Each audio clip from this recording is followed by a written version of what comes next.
Captain Vijayakanth அரசியல்ல ரொம்ப busy ஆயிட்டாலும், அவர் வளர்ந்து வந்த சினிமாவ மறக்கக்கூடாது அப்படிங்கிறதுக்காக, அவருடைய இளைய மகனான சண்முக பாண்டியன ஹீரோவா ஆக்கணும் அப்படிங்கிற முயற்சியில முழு மூச்சோட இறங்கி வந்துட்டுருந்தாரு.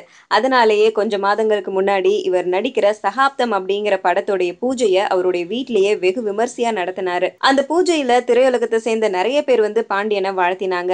இந்த படம் வந்து ரொம்ப பெரிய ஹிட்டான படமா ஆக்கணும் அப்படிங்கிறதுல ரொம்ப முழு முனைப்போட விஜயகாந்த் ஒர்க் பண்ணிக்கிட்டே இருக்காரு. வல்லரசு படத்துல இணை இயக்குனரா இருந்த சந்தோஷ்குமார் அப்படிங்கிறவர் தான் இந்த படத்தை இயக்குறாரு.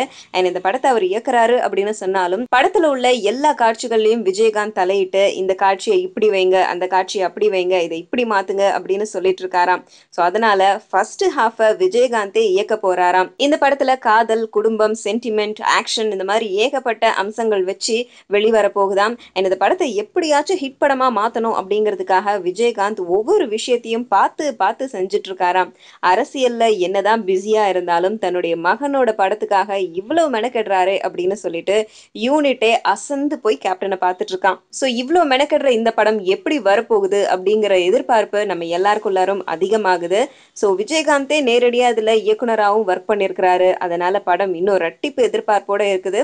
ஸோ படம் வரும்போது நம்ம பார்ப்போம் விஜயகாந்தோடைய உழைப்பு, அவருடைய மகனுடைய உழைப்பெல்லாம் எப்படி வந்திருக்கு அப்படிங்கிறத.